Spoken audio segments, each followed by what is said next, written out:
Puji nama Tuhan, Shalom, selamat sore Bapak Ibu Saudara. Mari kita mau beribadah kepada Tuhan sore hari ini dengan mempersembahkan pujian kita yang terbaik, pengagungan kita yang terbaik hanya kepada Dia Tuhan Yesus yang ajaib. Mari kita berdoa bersama-sama.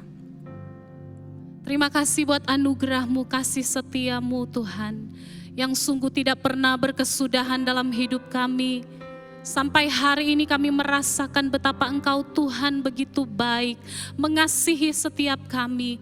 Biar saat ini Tuhan kami mau datang kepada Engkau, mempersembahkan pujian pengagungan kami kepada Engkau Tuhan Yesus. Sebab sungguh Engkau Tuhan Yesus yang layak terima pujian dan segala hormat. Kami mau bersorak meninggikan nama-Mu Tuhan. Engkau Tuhan yang ajaib dan Engkau hadir di tempat ini. Bahkan Engkau hadir di rumah kami masing-masing. Dan kuasa-Mu Tuhan tercurah atas setiap hidup kami. Kami terima dengan iman kami dan kami mau bersorak meninggikan Engkau. Di dalam nama Tuhan Yesus kami berdoa dan bersyukur. Setiap kita yang siap memuji Tuhan bersama katakan amin. Haleluya. Mari kita mau bersorak meninggikan Dia Tuhan Yesus yang luar biasa. Yes.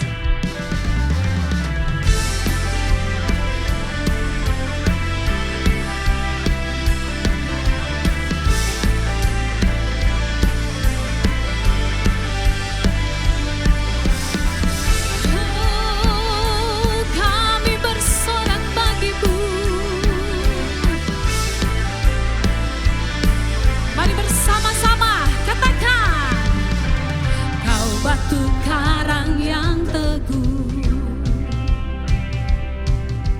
kota benteng dan perisaiku,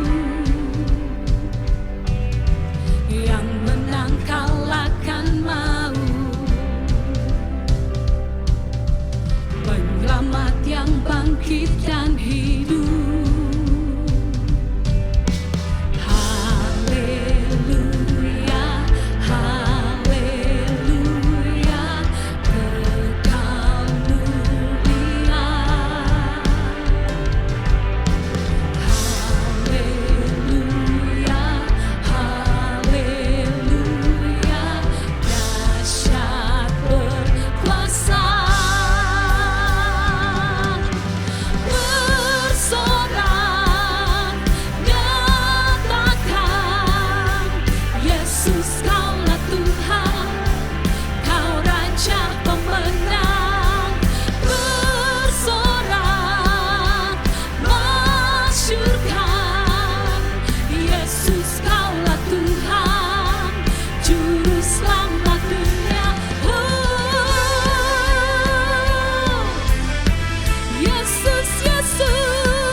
Batu penjuru,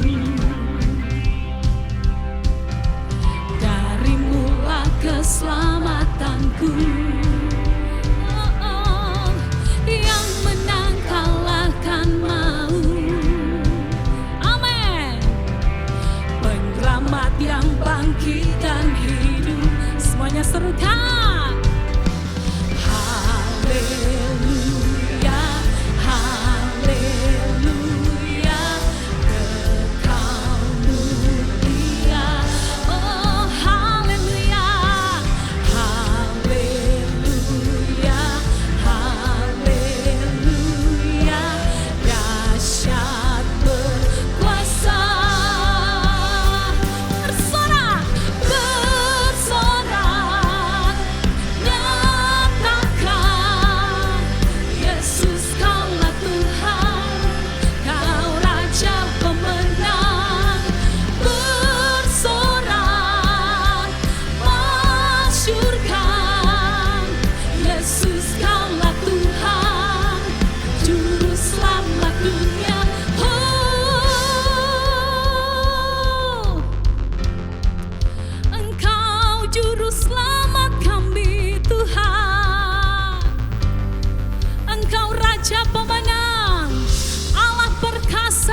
tubuh pertahanan.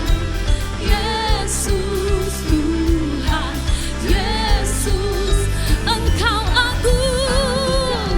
Yes, megah dan percaya. Oh Yesus Tuhan, Yesus Tuhan, tempat perlindungan, tubuh pertahanan. Yesus, haleluya.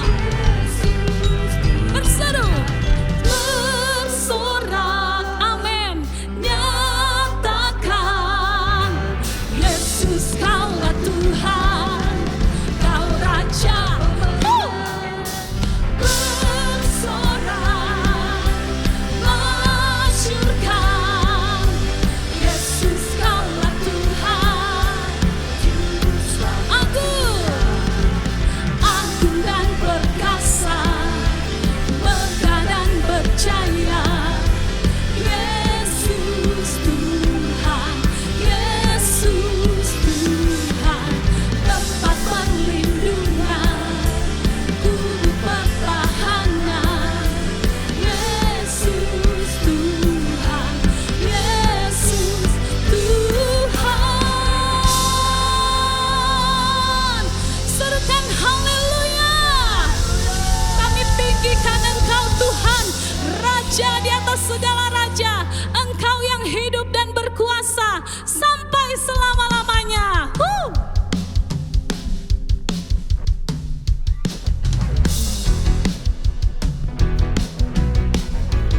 Mari semuanya bertepuk tangan, berikan yang terbaik bagi Tuhan.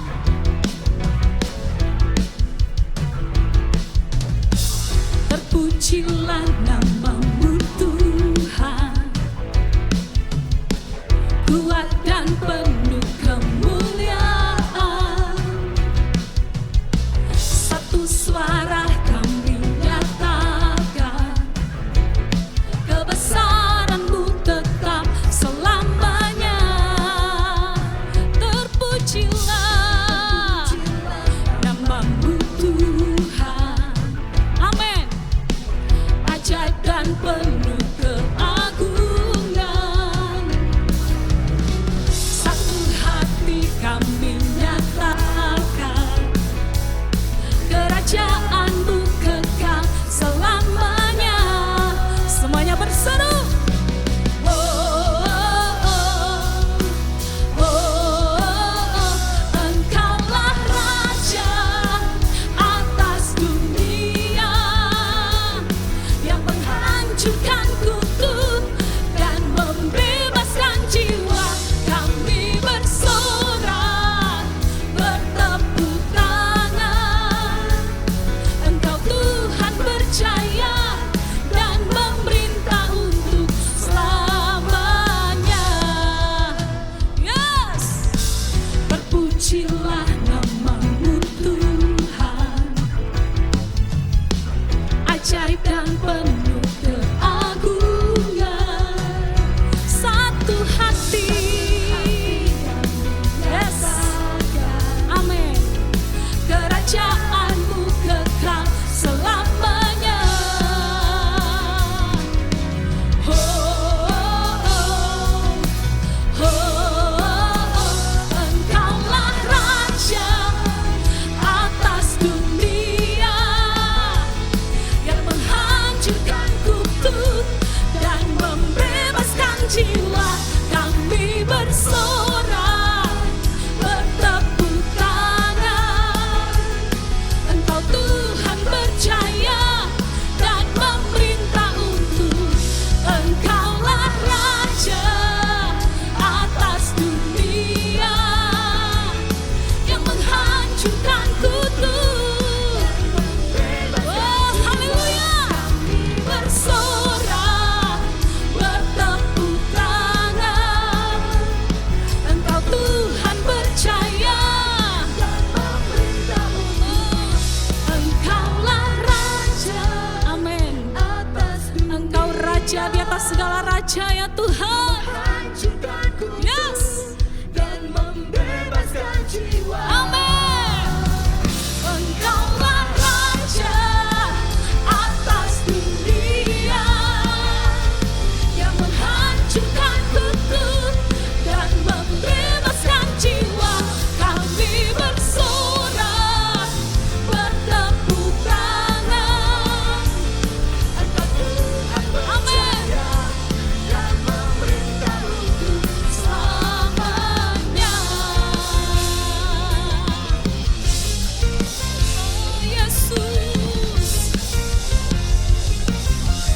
Engkau Raja yang akan memerintah sampai selama-lamanya. Haleluya, haleluya. Sebab roh-Mu hidup di dalam kami Tuhan. Biar iman kami bangkit. Dan kami mau terus melihat perbuatan-Mu yang ajaib terjadi atas hidup kami. Kami tidak meragukan kuasa-Mu Tuhan. Engkau Allah yang besar, Engkau Allah yang ajaib. Dan saat ini Engkau datang menjamah setiap kami. Hadirat-Mu memulihkan kami. Hadirat-Mu membangkitkan kami Tuhan. Terima kasih Tuhan. Terima kasih Tuhan. Roh-Mu yang hidup penuhiku, mengalir dalamku. Jiwaku tenang bersama-Mu dalam naungan-Mu. Ku buka hati untuk jamahan-Mu, berserah penuh di hadirat-Mu. Kau ambil alih seluruh hidupku di altar-Mu, menyembah-Mu. Amin. Terima kasih Tuhan. Roh-Mu yang kudus, pulihkanku. Engkaulah damaiku. Ku hidup oleh anugerah-Mu yang menyertai.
telah berjanji dan sanggup menggenapi. Imanku bersepakat percaya kuasa-Nya.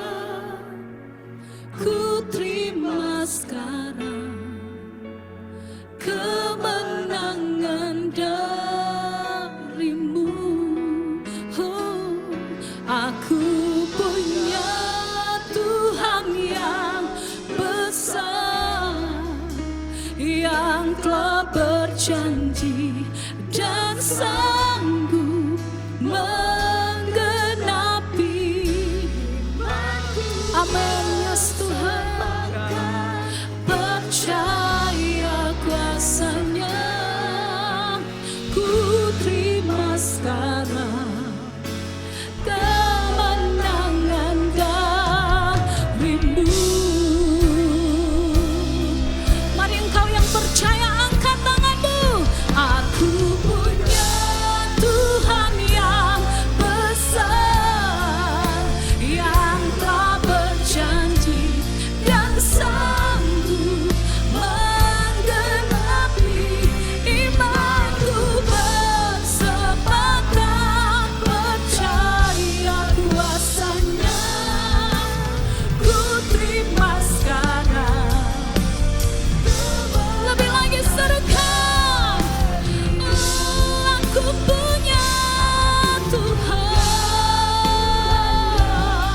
besar, yang telah berjanji dan sanggup menggenapi.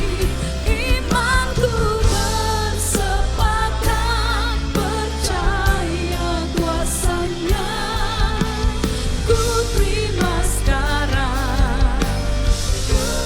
Oh yes Lord, aku punya Tuhan yang besar, Tuhan yang besar, yang telah berjanji dan sanggup menggenapi.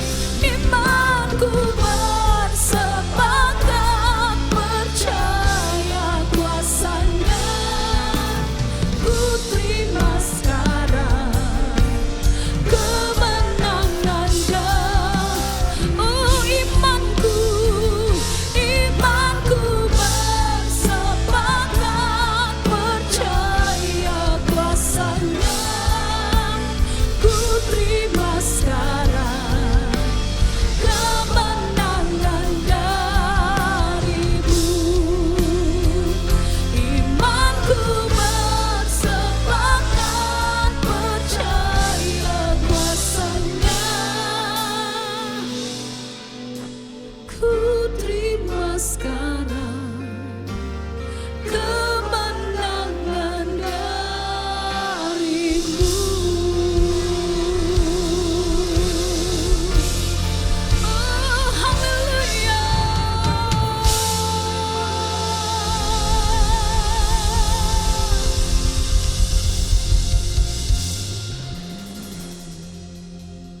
Kami berterima kasih ya Tuhan, untuk sore hari ini kami boleh kembali ada di dalam ibadah untuk memuji dan memuliakan Engkau. Dan kami percaya Roh Kudus Engkau hadir, baik kami di gereja maupun kami di rumah atau dimanapun kami berada. Biar kami merasakan jamahan yang daripada Engkau ya Roh Kudus. Dan sekarang tiba saatnya kami akan kembali belajar dari kebenaran firman-Mu. Roh Kudus, Engkau ajar setiap kami Tuhan. Engkau urapi hamba-Mu yang Engkau pakai untuk menjelaskan firman-Mu. Juga setiap kami umat-Mu, supaya kami terus makin bertumbuh menjadi umat yang dewasa, yang kuat dan hidup berkemenangan. Terima kasih Bapa, terima kasih Tuhan. Di dalam nama Tuhan Yesus kami berdoa. Amin. Shalom. Sore hari ini kita masih melanjutkan pelajaran kita berkaitan dengan hukum otoritas.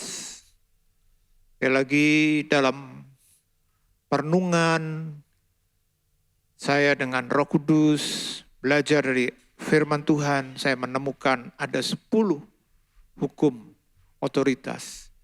Kita sudah belajar 2 hukum beberapa waktu yang lalu. Hukum yang pertama, otoritas itu adalah milik Tuhan.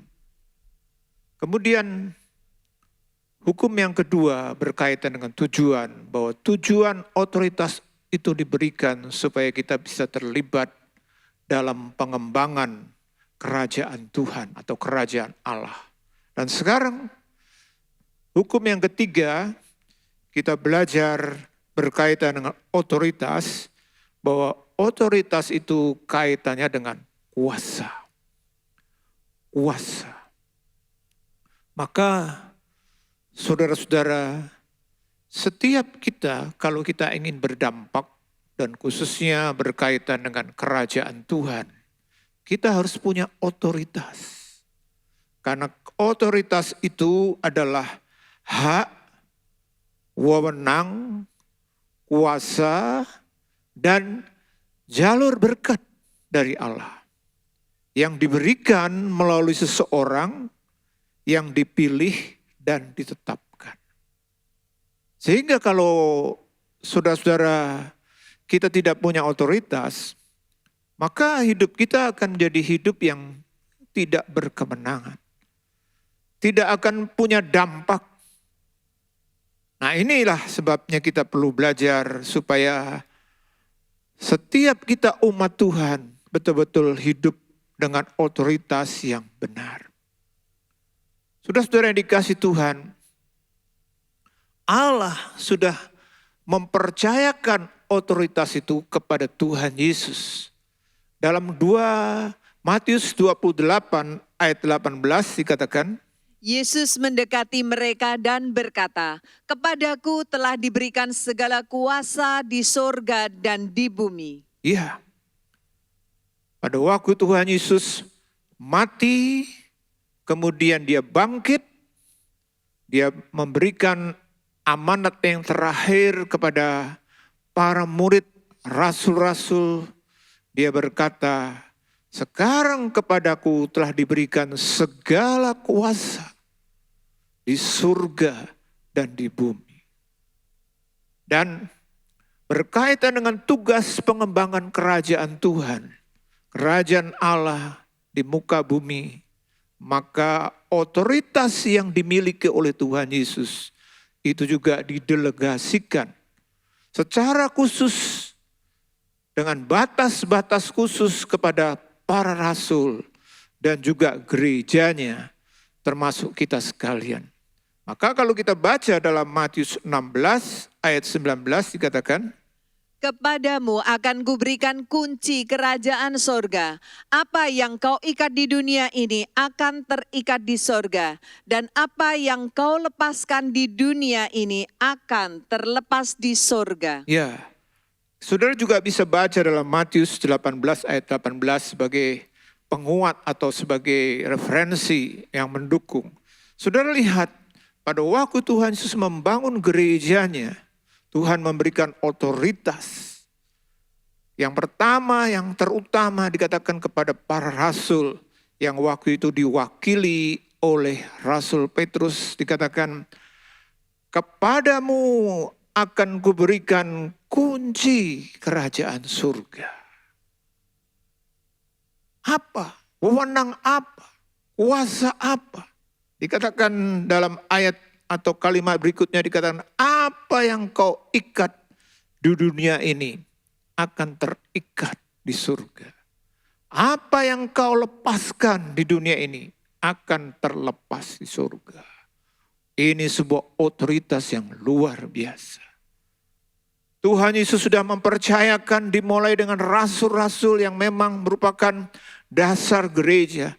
Mereka memiliki otoritas khusus yang dikatakan, apa yang kau ikat di dunia ini, itu terikat di surga. Artinya apa? Otoritas Allah itu dipercayakan kepada para rasul. Dan sekarang didelegasikan seterusnya kepada gereja. Dan memang kalau bicara soal otoritas, iblis pun Bapak Ibu, Karena dia adalah malaikat Tuhan meskipun jatuh. Otoritas itu yang dipercayakan kepadanya tidak semata-mata langsung dicabut. Kalau kita baca dalam Lukas 4 ayat yang ke-6, Kata iblis kepadanya, segala kuasa itu serta kemuliaannya akan kuberikan kepadamu, sebab semuanya itu telah diserahkan kepadaku, dan aku memberikannya kepada siapa saja yang ku kehendaki. ya, ini bukan bohong.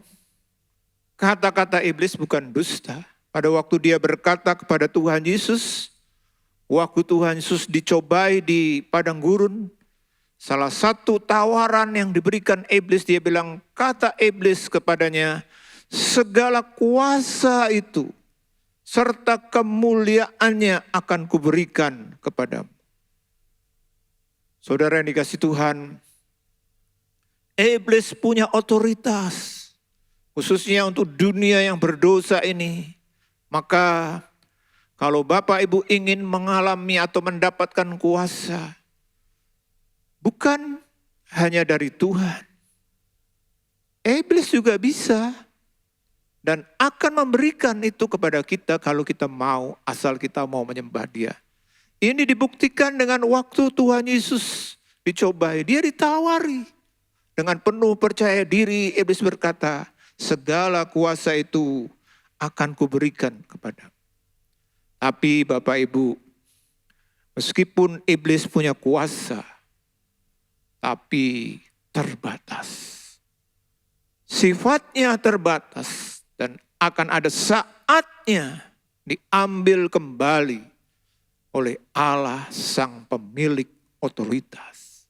Di dalam 1 Korintus 15 ayat 24 dikatakan, Kemudian tiba kesudahannya, yaitu bila mana ia menyerahkan kerajaan kepada Allah Bapa, sesudah ia membinasakan segala pemerintahan, kekuasaan, dan kekuatan. iya, ada saatnya nanti yang memang sekarang dunia ini sebagian dicengkram oleh iblis dengan kuasanya, dengan otoritasnya. Tapi ada satu saat di mana Tuhan Yesus, Sang Raja, Dia akan datang. Dan salah satunya Dia akan membinasakan setiap pemerintahan, kuasa, dan kekuatan yang tidak benar. Maka dari itu Bapak Ibu, saudara-saudara yang dikasihi Tuhan, mari setiap kita, jangan sampai kita menjadi orang yang salah. Sekali lagi memang, maka tidak menjadi sebuah rahasia lagi. Misalnya kalau ada orang-orang yang ingin mendapat kuasa, naikkan jabatan. Kadang-kadang orang tidak hanya cari Tuhan, tapi juga cari iblis dengan berbagai macam cara. Mereka dapat, dan itu memang bisa. Karena apa? Karena memang iblis juga sudah dipercaya otoritas yang melekat pada dirinya. Tapi otoritas yang dimiliki iblis itu sifatnya sementara, semu. Karena apa? Karena akhir daripada seseorang yang ambil otoritas dari iblis itu akan mengalami kebinasaan. Mengalami kebinasaan. Bapak Ibu, saudara-saudara yang dikasihi Tuhan, hari ini, malam ini kita akan belajar lebih dalam lagi. Kalau kita belajar di dalam Alkitab paling tidak yang saya temukan itu ada 105 kali kata yang berkaitan dengan otoritas itu ditulis. Ada 105 kali. Dalam dua bahasa. Yang pertama dalam bahasa Ibrani.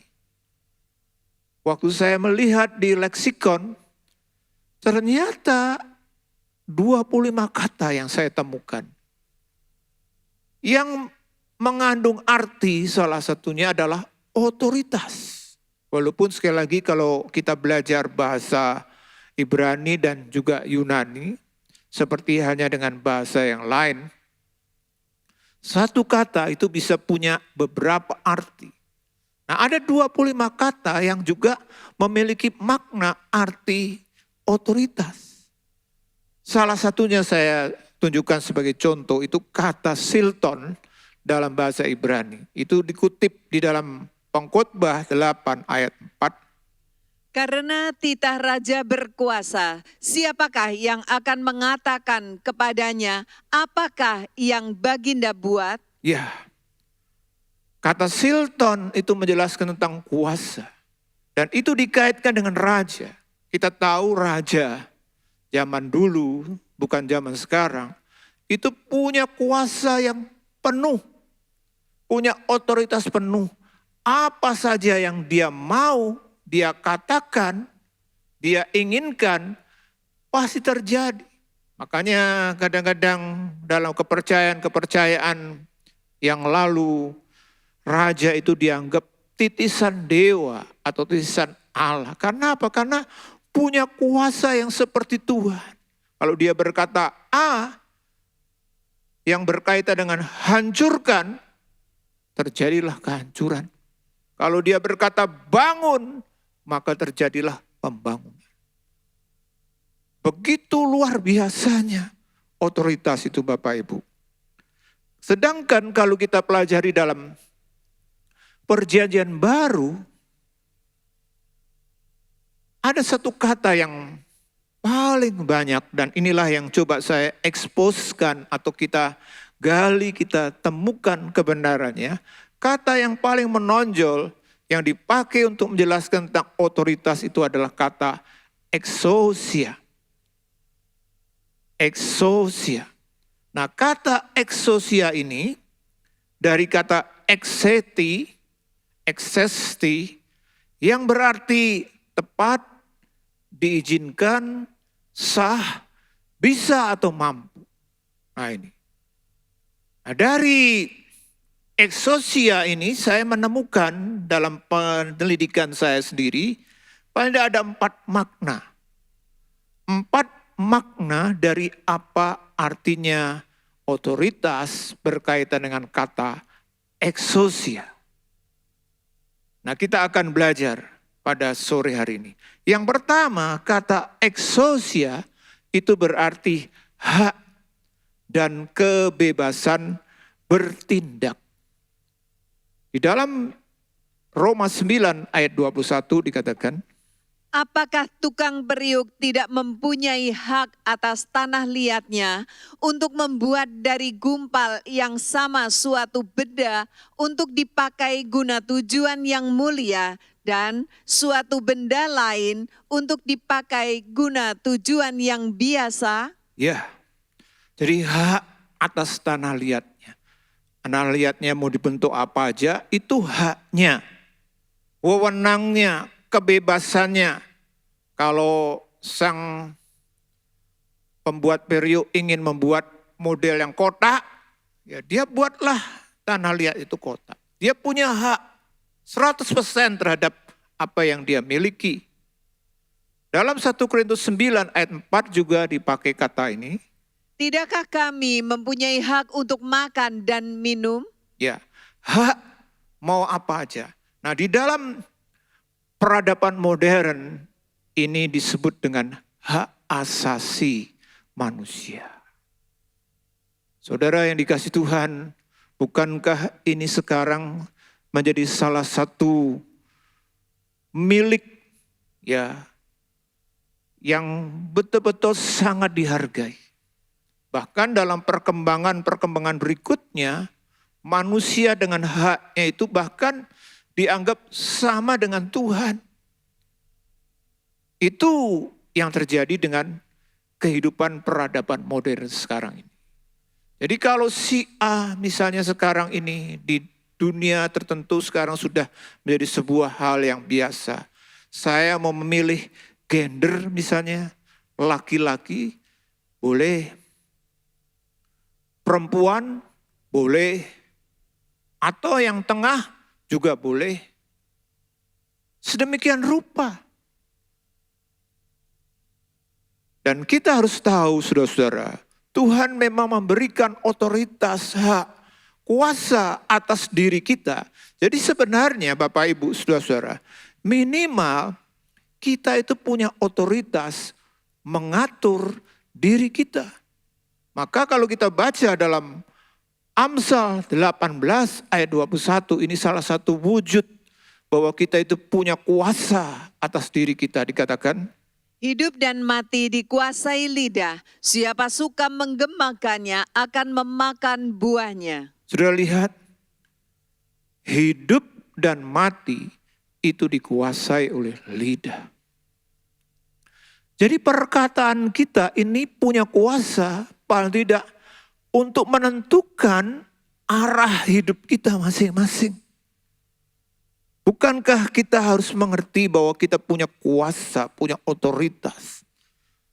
Nah, kalau hak ini, kuasa ini tidak dipakai dengan benar, terutama untuk kepentingan diri kita yang baik, hubungannya dengan Tuhan juga, apa yang terjadi? Kita bisa mati, dikatakan hidup dan mati dikuasai lidah. Allah memberikan kuasa kepada manusia untuk memutuskan tentang hidupnya. Termasuk berkaitan dengan perkataan-perkataannya. Maka saya harap Bapak Ibu, jangan sembarangan dengan yang namanya kata-kata. Kita seringkali menggampangkan berkaitan dengan kata-kata. Kalau yang namanya perbuatan, kita biasanya lebih jaga. Memang ada istilah dalam hal kaitan dengan perkataan ini, slip of the tongue. Lidah karena tidak bertulang, bisa meleset sana, meleset sini. Dalam kaitannya dengan bahkan sekarang dengan era medsos ya kan, di mana orang begitu bebas untuk mengekspresikan apa aja yang menjadi pikirannya, kata-katanya, dengan tulisannya atau kata-katanya. Sehingga tidak heran ada pepatah mengatakan, mulutmu itu harimaumu. Kalau kita nggak kelola, mulut kita ini bisa menjadi celakanya kita, kematian kita.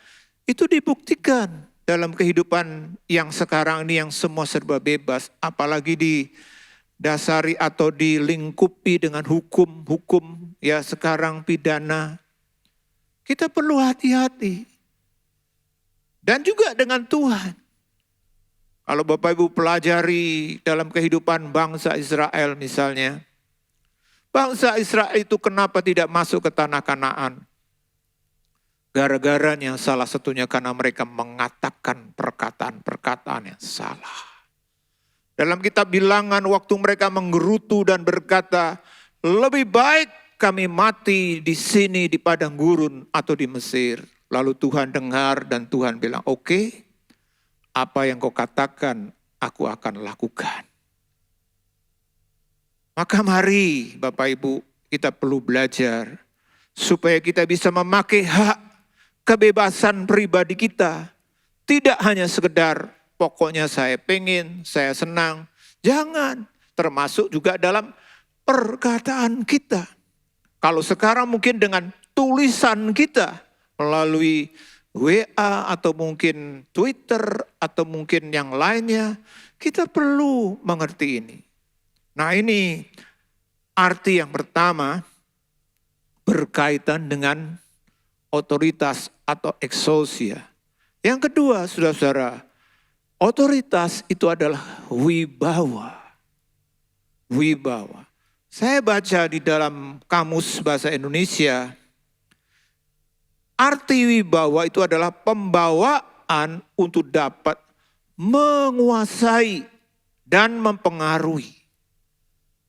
Dihormati orang lain melalui sikap dan tingkah laku yang mengandung kepemimpinan dan penuh daya tarik. Jadi wibawa, seorang dengan wibawanya, dia bisa punya pengaruh, kekuasaan untuk mengatur dan mengendalikan. Dan arti yang kedua adalah kekuasaan. Titus 2 ayat 15 mengatakan, Beritakanlah semuanya itu, nasihatilah dan yakinkanlah orang dengan segala kewibawaanmu. Janganlah ada orang yang menganggap engkau rendah. ya, kewibawaan. Makanya saudara-saudara, setiap kita juga perlu menjaga kewibawaan. Terutama kita yang punya bawahan. Dalam keluarga, suami harus menjaga kewibawaan, otoritas. Sehingga di dalam dirinya ada kuasa untuk mengatur dan mengendalikan dan memimpin istri. Juga orang tua, kita harus menjaga kewibawaan kita terhadap anak-anak. Kadang-kadang ada orang tua yang pengeluh. Pernah ada seorang bapak, dia bilang sama saya, Pak, aduh, saya itu pusing kenapa? Anak-anak gak mau nurut sama saya. Saya ngomong apa aja gak digubris. Kenapa bisa seperti itu? Karena saya yakin si bapak tersebut tidak sedang menjaga kewibawaan. Kewibawaan itu juga identik dengan teladan, menjadi contoh. Kadang-kadang ada orang tua mungkin bilang, anak sambil pegang rokok, dia sedang mengumpulkan rokok, bilang begini, kamu gak boleh merokok ya, merokok itu tidak baik. Loh, ngomongnya tidak boleh merokok, tapi si bapak sambil ngomong begitu merokok. Mana mungkin si anak atau orang-orang yang di bawah kita mau memberi contoh. Sehingga kadang-kadang sebagai pemimpin, sebagai orang tua, kita kadang-kadang tidak mengerti. Bagi anak atau orang-orang di bawah kita, itu apa yang dia lihat, itu lebih masuk daripada apa yang dia dengar. Kita boleh ngomong 1000 kata, hal-hal yang baik, tapi kalau perilaku kita nggak benar, orang akan pegang apa yang menjadi perilakunya. Apa yang dilihat. Dan ini bicara soal kewibawaan. Maka Rasul Paulus mengingatkan kepada Titus, meskipun engkau muda, jangan sampai engkau dianggap rendah. Karena bukan berarti muda itu tidak bisa dihormati, diikuti. Jaga dengan segala kewibawaanmu dikatakan. Lalu berikutnya arti dari exousia atau kuasa adalah wewenang untuk memerintah. Lukas 7 ayat 8 dikatakan. Sebab aku sendiri seorang bawahan dan di bawahku ada pula prajurit. Jika aku berkata kepada salah seorang prajurit itu, pergi, maka ia pergi. Dan kepada seorang lagi datang, maka ia datang. Ataupun kepada hambaku, kerjakanlah ini, maka ia mengerjakannya. Ya, kuasa untuk mengatur, mengendalikan. Biasanya ini hubungannya dengan atasan bawahan. Seperti misalnya pimpinan dan bawahan, orang tua anak. Dan ini memang ada kaitannya dengan kewibawaan tadi. Seorang yang berwibawa, disegani, dihormati, ya otomatis dia punya kuasa. Walaupun memang kuasa itu bisa datang juga berkaitan dengan hukum, aturan seperti itu. Tapi secara alamiah itu seperti itu. Juga termasuk kaitannya dengan pemerintah. Misalnya kalau kita baca dalam Roma 13 ayat 1. Tiap-tiap orang harus takluk kepada pemerintah yang di atasnya, sebab tidak ada pemerintah yang tidak berasal dari Allah, dan pemerintah-pemerintah yang ada ditetapkan oleh Allah. Ya, pemerintah itu juga dikatakan ditetapkan oleh Allah. Maka kita sebagai warga yang baik, kita harus hormat, tunduk. Sedangkan pemerintah yang dipercaya Tuhan, itu harus mengerti bahwa ada tanggung jawab yang besar. Pemerintah itu diberi otoritas dari Allah untuk menguasai, mengendalikan negara atau kerajaan.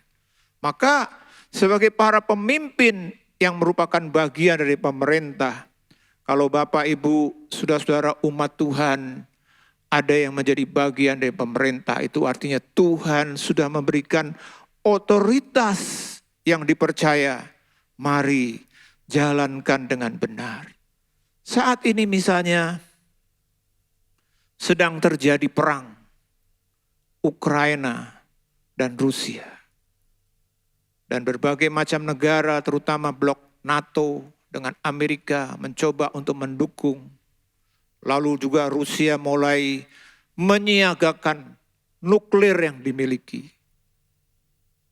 Pernahkah kita membayangkan bahwa kalau para pemimpin yang saat ini sedang bertikai tidak hati-hati dan bijaksana dalam menjalankan otoritasnya, bisa jadi terjadi perang nuklir.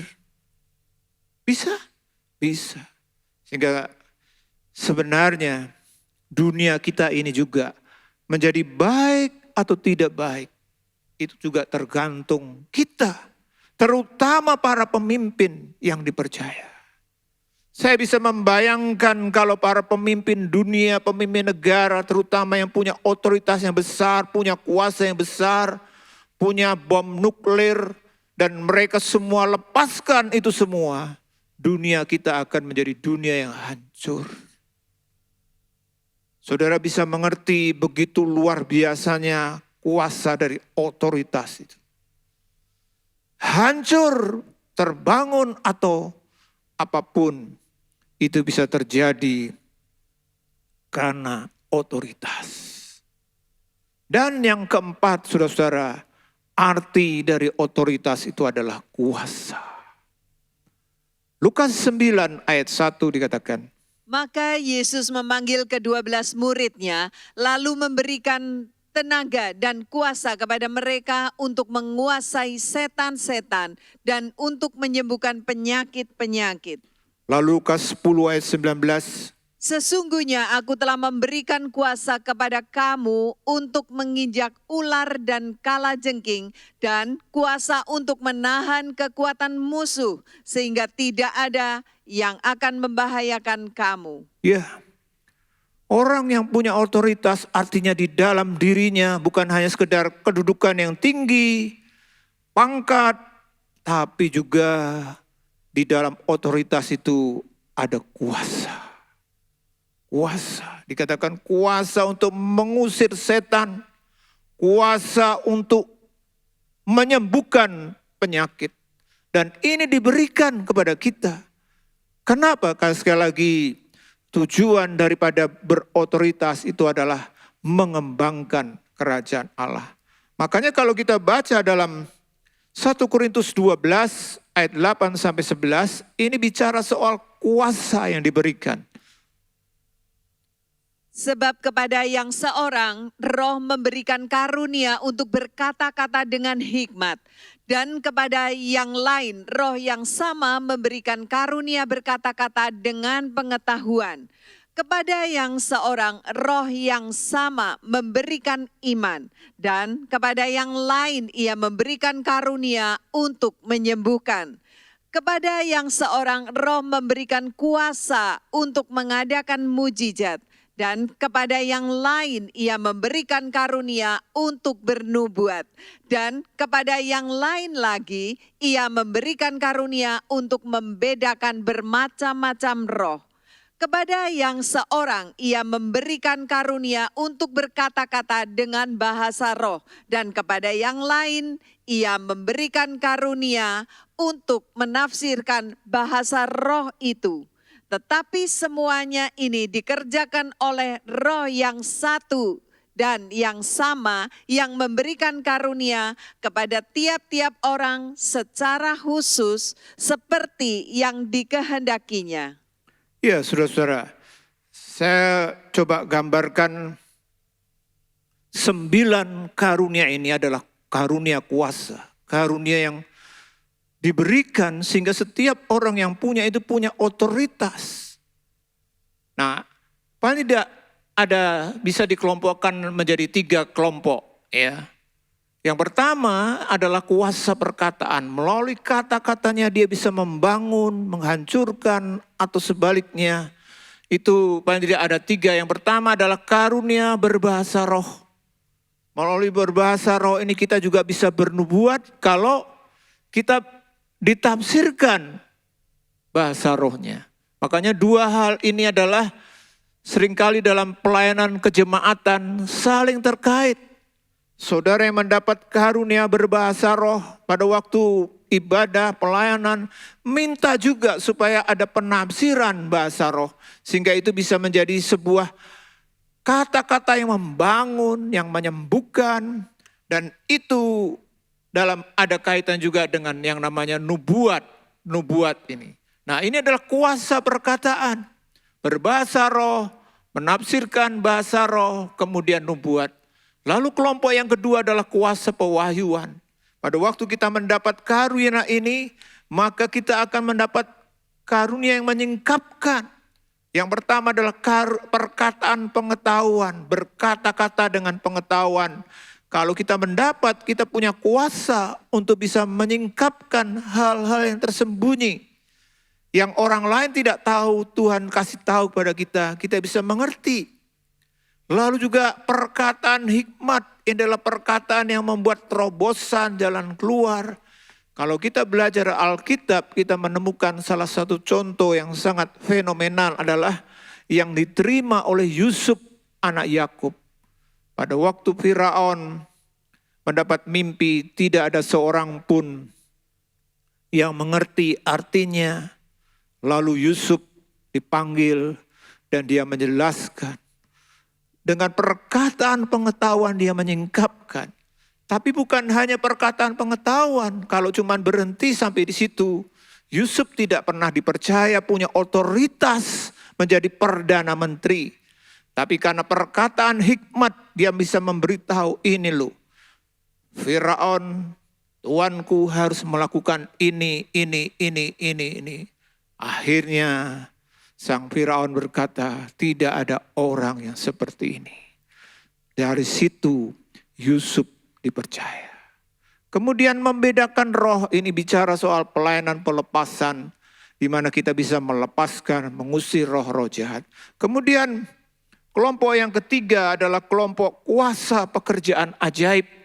Karena melalui karunia-karunia ini, kita bisa menghasilkan hal-hal yang namanya keajaiban. Karunia iman, lalu karunia kesembuhan, dan karunia mujizat. Saudara-saudara yang dikasih Tuhan, bukankah setiap kita butuh otoritas ini? Kita butuh kuasa supaya setiap kita itu bisa berdampak secara maksimal untuk pembangunan dan perluasan kerajaan Tuhan. Dan sekarang Bapak Ibu, setiap kita yang sudah punya otoritas, jangan kita berpikir begini, saya dapat otoritas segini ya sudahlah cukup. Tidak, Tuhan ingin setiap kita itu meningkat dalam hal otoritas. Nah, kita akan belajar malam ini bagaimana kita meningkatkan otoritas yang kita punya. Kita belajar dari seorang nabi yang namanya Nabi Elisa. Bagaimana Nabi Elisa bisa punya kuasa otoritas sebagai nabi dengan kuasa yang luar biasa. Bahkan 2 kali lipat dari mentornya Elia. Kita akan belajar supaya juga setiap kita Bapak Ibu, mari. Sekali lagi, setiap kita itu punya otoritas. Kalau enggak mungkin. Minimal mengotoritasi, mengendalikan hidup kita sendiri. Mau menang, kalah, maju, mundur. Itu tergantung kita dengan Tuhan tentunya. Nah, kita akan belajar supaya setiap kita jemaat Tuhan semua bergerak. Meningkat dalam hal otoritas. Kita belajar dari Nabi Elisa. Kalau kita baca dalam 1 Raja-Raja 19 ayat 16 dikatakan.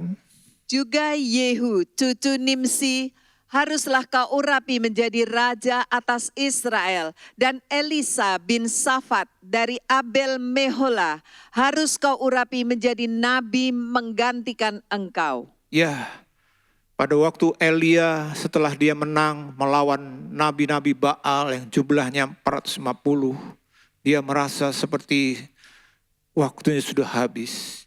Dia minta mati saja dikatakan karena dia dikejar-kejar. Lalu akhirnya Tuhan bilang kepada Elia, oke, sebelum itu terjadi kamu punya 2 tugas terakhir. Yang pertama, kamu harus urapi Yehu untuk jadi raja. Yang kedua, pilihlah penggantimu.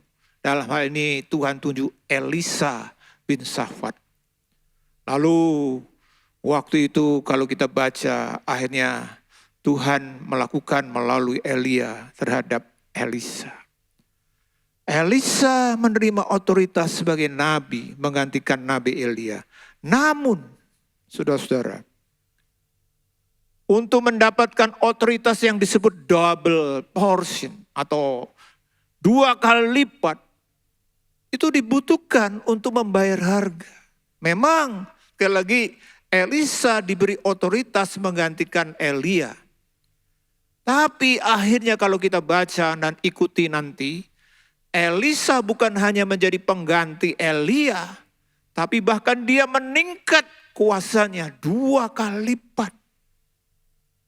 Nah, dari pelajaran ini, mari kita belajar sebagai orang-orang percaya. Jangan puas. Saya begini ya, beginilah. Enggak. Tuhan memberi kesempatan, kemungkinan untuk kita meningkat lebih lagi. Memang harus ada harga yang harus dibayar. No pain, no gain. Kalau kita enggak mau menderita, enggak mau sakit, ya memang kita tidak akan mendapat hasil. Kalau mau lebih, harus melakukan lebih juga. Nah, apa yang setelah dilakukan oleh Elisa untuk mendapatkan otoritas double, kuasa yang double ini? Yang pertama, Bapak Ibu, saya menemukan bahwa Elisa punya totalitas terhadap panggilan Tuhan.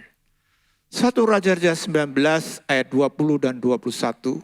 Lalu Elisa meninggalkan lembu itu dan berlari mengikuti Elia, katanya, biarkanlah aku mencium ayahku dan ibuku dahulu, lalu aku akan mengikuti engkau. Jawabnya kepadanya, baiklah, pulang dahulu dan ingatlah apa yang telah kuberbuat kepadamu. Lalu berbaliklah ia daripada Elia, ia mengambil pasangan lembu itu, menyembelihnya dan memasak dagingnya dengan bajak lembu itu sebagai kayu api. Ia memberikan daging itu kepada orang-orangnya, kemudian makanlah mereka. Sesudah itu bersiaplah ia, lalu mengikuti Elia dan menjadi pelayannya. Ya, waktu Elia disuruh oleh Tuhan akhirnya mendatangi Elisa. Waktu Elisa didatangi, dia sedang kerja. Dikatakan ada 12 pasang lembu dan dia pegang yang ke-12. Rupanya dia seorang petani, anak petani yang kaya. Cukup kaya karena buktinya ada 12 lembu, pasang lembu. Pada waktu dia diajak untuk mengikuti Elia, dia langsung ambil keputusan. Memang dia minta izin dulu untuk pamitan pada orang tua. Lalu dikatakan apa? Semua lembunya dikatakan disembelih, kemudian dimasak. Lalu kayu-kayu yang dipakai untuk bagian dari baja itu dipotong, jadikan kayu bakar dan akhirnya mereka semua makan. Artinya apa, saudara-saudara? Elisa waktu mendapat panggilan untuk menjadi nabi, dia betul-betul sepenuhnya putus dengan yang lama. 100% dia untuk Tuhan. 100% dia untuk pelayanan yang dipanggil oleh Tuhan. Bapak, Ibu, saudara-saudara yang dikasih Tuhan, kita perlu, sekali lagi kalau bicara soal panggilan, kalau otoritas itu kan juga kaitan dengan panggilan. Panggilan saudara dan saya mungkin beda. Tidak harus Bapak Ibu menjadi pendeta atau hamba Tuhan. Tapi kalau Tuhan panggil kita dengan otoritas tertentu di bidang kita masing-masing, seperti yang lalu saya jelaskan, kerajaan Allah itu harus dikembangkan di setiap bidang hidup. Bukan hanya di gereja, tapi juga di pekerjaan, juga di pendidikan, bahkan di media. Setiap kita yang punya panggilan dengan otoritas kita masing-masing, mari kita lakukan 100% total. Karena kalau kita tidak total, maka kita tidak akan mendapat hasil yang besar. Saya kasih contoh, salah satu pemain sepak bola. Kalau kita hobi sepak bola pasti tahu siapa dia, yaitu Cristiano Ronaldo. Dalam usianya yang sekarang, yang ke-37, dia masih menjadi salah satu pemain terbaik dunia. Orang kan menganggap kalau namanya olahraga itu prestasi top mungkin di usia 20 atau sampai 30 lah setelah lewat. Tapi si Ronaldo ini tidak. Dalam usia yang ke-37 dia masih menjadi pemain inti, pemain dengan produktivitas gol yang luar biasa. Kuncinya apa saudara-saudara?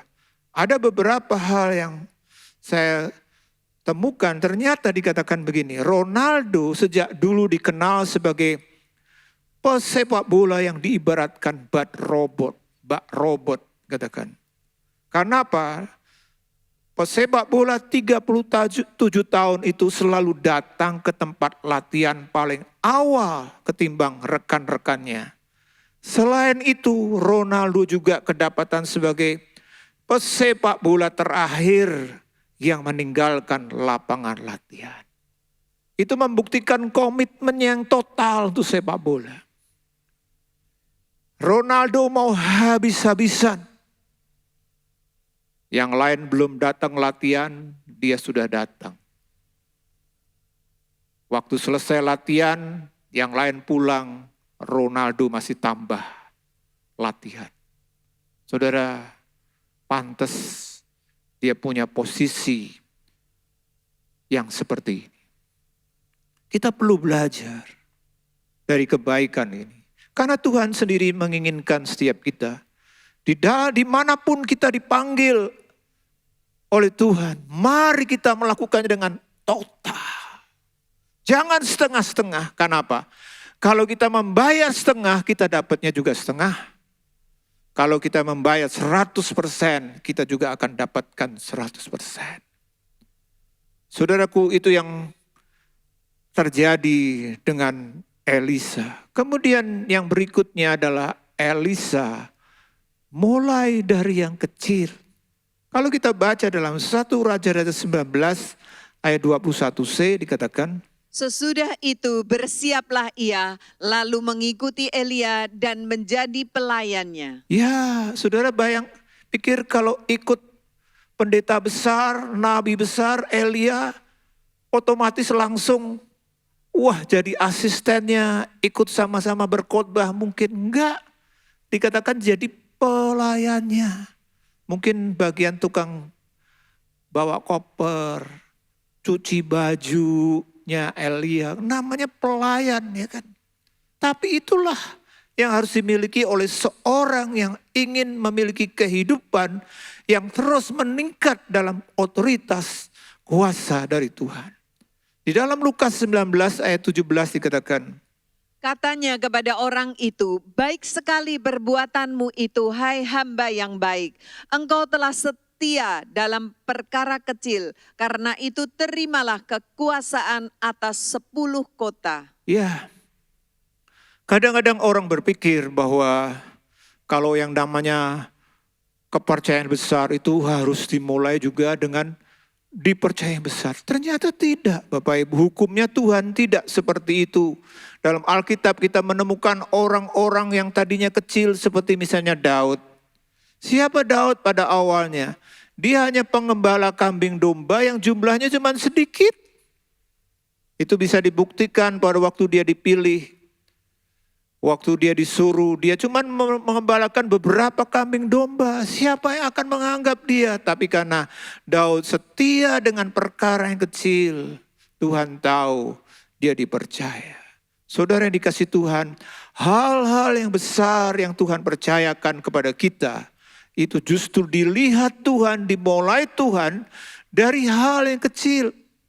Kalau Bapak Ibu baca tentang Gideon misalnya, bagaimana cara Tuhan menyeleksi. Setelah 32.000 Tuhan bilang masih terlalu banyak. Lalu yang takut suruh pulang tinggal 10.000. Lalu disuruh tesnya apa Tuhan? Hanya cara minum. Oh, kadang-kadang orang itu ngetes untuk melihat pegawai untuk dipilih. Itu tidak selalu dengan dipercaya hal besar, lalu baru kadang-kadang hal sepele. Mari Bapak Ibu, jangan sepelekan kalau Tuhan percayakan kita hal-hal yang kecil. Karena apa? Karena hal yang kecil itu juga ada kaitannya dengan kerendahan hati. Dalam 1 Petrus 5 ayat 5 dan 6 dikatakan, Demikian jugalah kamu, hai orang-orang muda, tunduklah kepada orang-orang yang tua. Dan kamu semua rendahkanlah dirimu seorang terhadap yang lain. Sebab Allah menentang orang yang congkak, tetapi mengasihani orang yang rendah hati. Karena itu rendahkanlah dirimu di bawah tangan Tuhan yang kuat, supaya kamu ditinggikannya pada waktunya. ya, kunci peningkatan level otoritas itu adalah menjaga hidup selalu rendah hati. Wujudnya apa? Kalau disuruh yang kecil-kecil, jangan kita anggap kecil kok saya disuruh. Mari, mulai dengan hal yang kecil. Ini yang dilakukan Elisa. Walaupun dia dipercaya, diurapi jadi nabi besar. Tapi wujudnya waktu malah jadi pelayan. Tukang angkat koper, tukang cuci pakaian. Menyiapkan mungkin makanan. Karena jadi pembantunya Elia. Tapi Elisa lakukan dengan sepenuh hati. Bapak Ibu, saudara-saudara yang dikasih Tuhan. Otoritas yang dijalankan dengan kerendahan hati dan kepatuhan yang diterima dengan senang hati adalah garis di mana seharusnya roh kita hidup. Kerendahan hati, kepatuhan, dan itu ditunjukkan waktu kita dipercaya untuk hal-hal yang kecil. Kita jalankan dengan sepenuhnya. Itu modal yang besar. Kemudian yang berikutnya, saudara-saudara, Elisa setia kepada Tuhan dan pimpinan. 2 Raja-Raja 2 ayat 6 dikatakan, Berkatalah Elia kepadanya, baiklah tinggal di sini, sebab Tuhan menyuruh aku ke sungai Yordan. Jawabnya, demi Tuhan yang hidup dan demi hidupmu sendiri, sesungguhnya aku tidak akan meninggalkan engkau. Lalu berjalanlah keduanya. ya, ungkapan yang disampaikan Elisa ini adalah yang ketiga. Jadi yang pertama, Elia sudah bilang, aku mau diangkat Tuhan, kamu tinggal di sini. Enggak. Baik tinggal di sini, sebab Tuhan menyuruh aku pertama ke Gilgal. Elisa berkata, demi Tuhan yang hidup dan demi hidupmu sendiri, sesungguhnya aku tidak akan meninggalkan kau. Diulang lagi juga pada waktu sampai Yeriko, Elia juga ngomong, sudah kamu di sini aja, aku mau diangkat Tuhan. Enggak, yang ketiga ini saudara-saudara. Artinya apa saudara-saudara? Elisa menunjukkan kesetiaannya. Sungguh-sungguh sampai akhir. Kepada siapa? Kepada Tuhan dan pimpinan.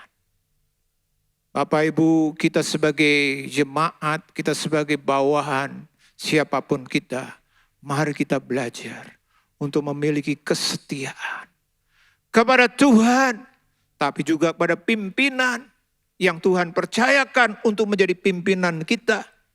Kadang-kadang ya orang bilang begini, saya tunduk sama Tuhan, tapi pemimpin saya enggak cocok. Nah disinilah saudara saya teringat pada waktu membaca menggali ini dengan kesetiaan siapa? Rut. Kalau kita baca dalam Rut 1 ayat 16 dan 17 dikatakan, Tetapi kata Rut, janganlah desak aku meninggalkan engkau dan pulang dengan tidak mengikuti engkau. Sebab kemana engkau pergi, ke situ jugalah aku pergi. Dan di mana engkau bermalam, di situ jugalah aku bermalam. Bangsamulah bangsaku dan Allahmulah Allahku. Di mana engkau mati, aku pun mati di situ. Di sana, dan di sanalah aku dikuburkan. Beginilah kiranya Tuhan menghukum aku, bahkan lebih lagi daripada itu, jikalau sesuatu apapun memisahkan aku dari engkau, selain daripada maut. Saudara lihat kenapa Rut akhirnya dipercaya menjadi nenek moyang Daud, raja sekaligus nenek moyang dari Tuhan Yesus. Padahal Rut itu kan orang Moab yang identik dengan bangsa kafir, bangsa yang terkutuk, bangsa yang tidak pernah mendapat janji berkat dari Tuhan. Tapi kenapa Rut akhirnya dapat? Karena dia punya kesetiaan 100%. Kepada Naomi, mertua yang dalam tanda kutip tidak punya prospek apa-apa. Tapi waktu dia disuruh pulang, dia bilang enggak. Aku akan tetap bersamamu. Bahkan di mana engkau mati, aku pun mati di sana. Dia bilang, jikalau satu apapun tidak akan bisa memisahkan aku dari engkau, selain daripada maut. Bukankah ini seperti ya suami istri waktu menyampaikan janji? Kesetiaan bagi orang-orang pemegang otoritas itu penting. Kesetiaan Rut kepada Naomi yang ditunjukkan dengan kerelaan untuk hidup bersama. Dan yang berikutnya, saudara-saudara, Elisa berani tampil beda. 2 Raja-Raja 2 ayat 5 dan 7 dikatakan. Pada waktu itu mendekatlah rombongan nabi yang ada di Yeriko kepada Elisa serta berkata kepadanya, sudahkah engkau tahu bahwa pada hari ini Tuanmu akan diambil daripadamu oleh Tuhan, terangkat ke sorga? Jawabnya, aku juga tahu, diamlah. 50 orang dari rombongan nabi itu ikut berjalan, tetapi mereka berdiri memandang dari jauh ketika keduanya berdiri di tepi sungai Yordan. Sudah lihat pada waktu Elia mau diangkat Tuhan, sebenarnya ada nabi-nabi lain yang punya kesempatan untuk ikut. Tapi justru mereka melarang Elisa ini, sudah kamu di sini aja, Tuanmu akan diangkat. Tapi Elisa tetap bilang, enggak. Bahkan dia tentu dengan nada tinggi pasti jawabnya, aku juga tahu Tuanku akan diangkat, diam kamu, aku tetap mau. Saudara-saudara yang dikasih Tuhan, rombongan yang lain tunggu, Elisa tetap ikut. Saudara yang dikasih Tuhan, untuk kita menjadi orang-orang yang makin dipercaya Tuhan, kita harus berani tampil beda. Jadilah orang yang berani tampil beda dengan cara membangun dan memelihara gaya hidup yang benar. Saudara, kita harus berani. Berani. Dan yang berikutnya, saudara-saudara, Elisa adalah seorang yang rindu melakukan lebih. Dalam 2 Raja-Raja 2 ayat 9 dan 10 dikatakan, Dan sesudah mereka sampai di seberang, berkatalah Elia kepada Elisa, mintalah apa yang hendak kulakukan kepadamu sebelum aku terangkat daripadamu. Jawab Elisa, biarlah kiranya aku mendapat 2 bagian dari rohmu. Berkatalah Elia, yang kau minta itu adalah sukar, tetapi jika engkau dapat melihat aku terangkat daripadamu, akan terjadilah kepadamu seperti yang demikian. Dan jika tidak, tidak akan terjadi. ya, waktu Elisa ikut sampai akhir sebelum Elia diangkat, Elia tanya, yang kamu minta apa? Sebenarnya cukup seperti Elia saja, itu sudah satu posisi yang luar biasa. Karena Nabi Elia juga melakukan begitu banyak mujizat. Tapi waktu itu Elisa enggak cukup dengan yang dimiliki Elia. Otoritas kuasanya, dia bilang, aku minta 2 kali lipat. Waduh, Elia aja kaget, dia bilang, wah yang kau minta ini sulit, gak mungkin. Tapi okelah, kalau kamu bisa lihat aku nanti ke atas, kamu dapat. Kalau tidak, Elia sendiri ragu-ragu bisa.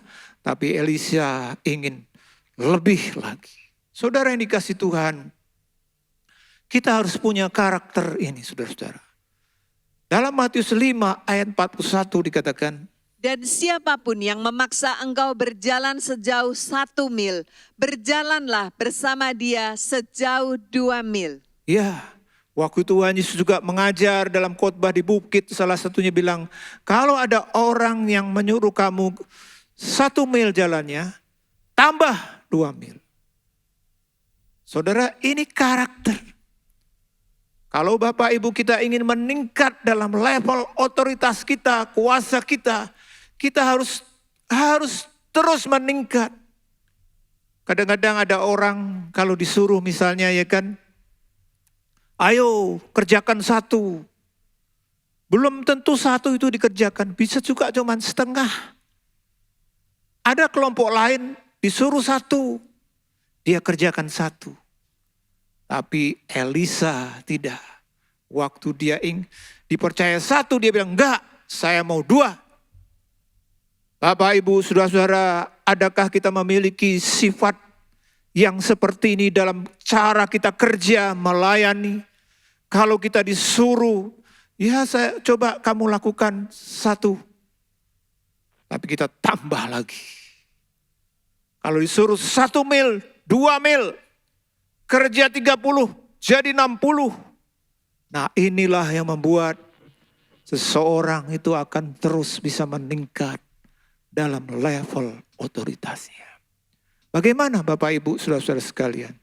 Seperti apa model kita? Mari kita belajar dari Elisa. Supaya setiap hidup kita itu tidak hanya mendapat otoritas yang ya segini aja. Harus terus meningkat, tambah lagi. Karena Tuhan siap apabila kita layak untuk mendapatkannya. Puji Tuhan, mari kita datang pada Tuhan. Saya undang saudara-saudara untuk berdiri, baik kita yang di gereja maupun juga yang di rumah, untuk sama-sama kita menyembah Tuhan. Kita nyanyikan nyanyian Ku Tak Akan Menyerah.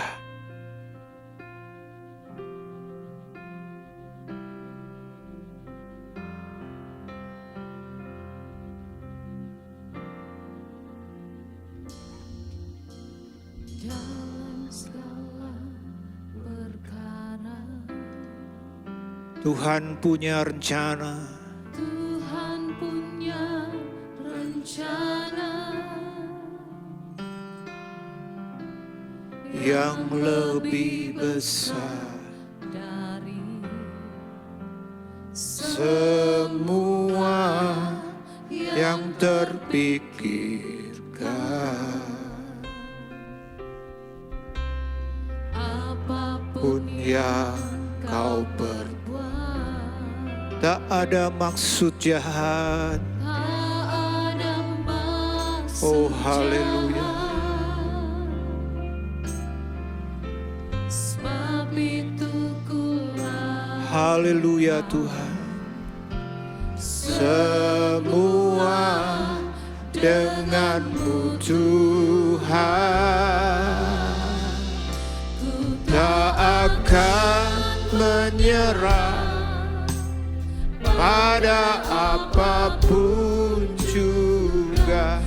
Belum ku coba semua yang ku bisa, tapi ku berserah kepada kehendak-Mu. Hatiku percaya Tuhan punya rencana. Akan menyerah ya Tuhan. Ya setiap kami punya karakter ini Tuhan. Kami mau coba semua yang kami bisa. Oh haleluya.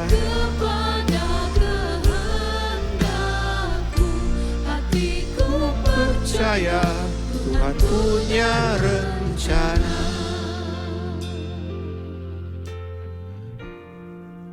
Bapak Ibu, saudara-saudara dikasih Tuhan, kita perlu tahu dan mengerti, setiap kita yang ada dalam bagian dari kerajaan Tuhan, Tuhan punya rencana, tujuan atas setiap hidup kita, supaya kita terlibat secara nyata dalam pembangunan kerajaannya. Dia mempercayakan pada setiap kita otoritas, kuasa, meskipun memang setiap kita satu dengan yang lain berbeda. Tapi kita perlu tahu Bapak Ibu, walaupun mungkin awalnya otoritas yang kita terima itu kecil sedikit, setiap kita Tuhan beri ruang yang sama. Ruang apa? Ruang untuk meningkat. Ruang untuk menjadi lebih lagi. Seperti waktu Tuhan memberikan perumpamaan tentang talenta. Ada yang dapat 5, ada yang dapat 2, ada yang dapat 1. Karena yang 2 mengerjakan dengan sungguh-sungguh, bisa meningkat menjadi 4. Yang 5 dikerjakan sungguh-sungguh, meningkat menjadi 10. Harusnya yang 1, kalau dikerjakan sungguh-sungguh, bisa meningkat menjadi 2. Dan akhirnya 2 juga bisa meningkat menjadi 4. Dan 4 bisa menjadi 8 dan seterusnya. Saya tantang, saya dorong setiap kita. Mari kita terus meningkatkan level otoritas kita. Kita belajar dari Elisa. Mari kita nyanyikan nyanyi lagi dengan sungguh-sungguh kepada Tuhan. Oh haleluya, haleluya. Oh amin. Tuhan punya rencana. Oh haleluya. Yang lebih besar. Ya semua yang terpikirkan. Oh amin, amin Tuhan. Apapun yang kau berbuat, tak ada maksud jahat. Oh haleluya.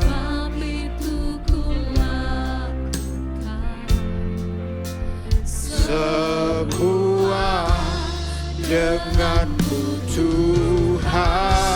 Ya Tuhan, tak akan menyerah pada apapun juga.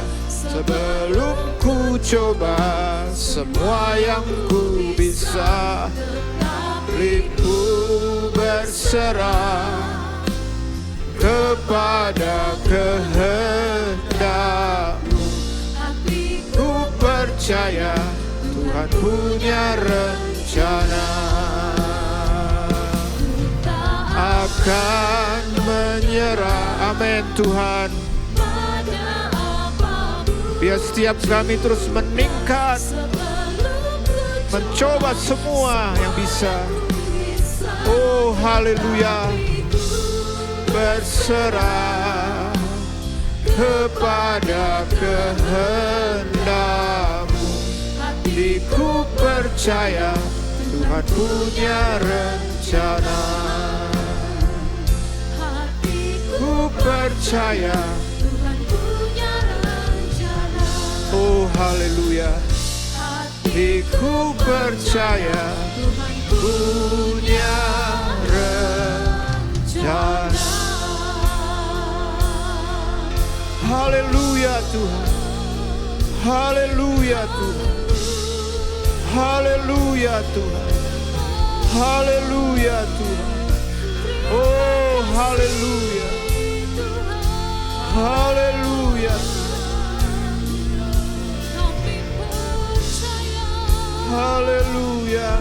kami percaya.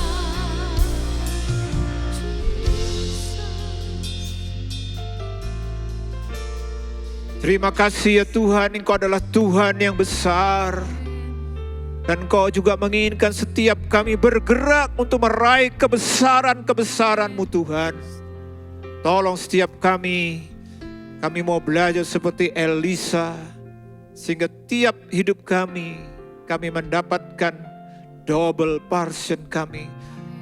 Lipat ganda dari apa yang kami bisa kerjakan. Karena kami punya Tuhan yang besar.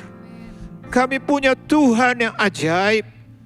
Terima kasih Tuhan, terima kasih. Kau berkati setiap kami yang sudah mendengar firman-Mu malam hari ini Tuhan. Biar setiap kami menjadi berbeda sejak malam ini.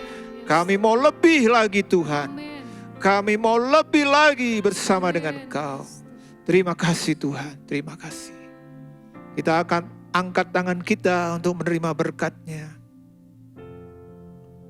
Saudara-saudaraku yang dikasihi Tuhan, terimalah berkat di dalam kasih karunia Tuhan Yesus Kristus, kasih Allah Bapa, dan dengan persekutuan Roh Kudus, biarlah menyertai saudara semua, mulai malam hari ini, bahkan sampai Maranatha, Tuhan Yesus datang kedua kali menjemput kita semua.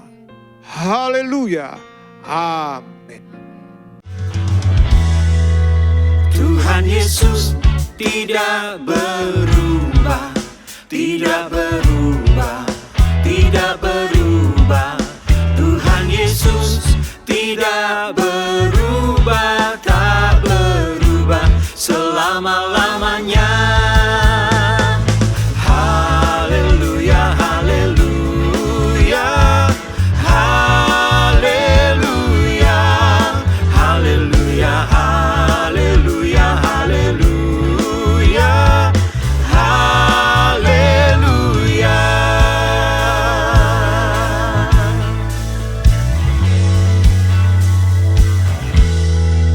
Dan cintanya tidak berubah, tidak berubah, tidak berubah. Dan cintanya tidak berubah, tak berubah selama-lamanya. Haleluya, haleluya, haleluya, haleluya, haleluya, haleluya, haleluya. Hai Inspiration People, jangan lupa untuk mengikuti iGen Online Service setiap Sabtu jam 5 sore di YouTube channel Generasi Inspirasi. God bless. Hai Sobat Nambah, ikuti terus ya ibadah Nambah online setiap minggu jam 10 pagi di YouTube Nambah Kids Church atau jam 11 siang di IGTV @nambahkc. Yuk bersukacita bersama, God bless you.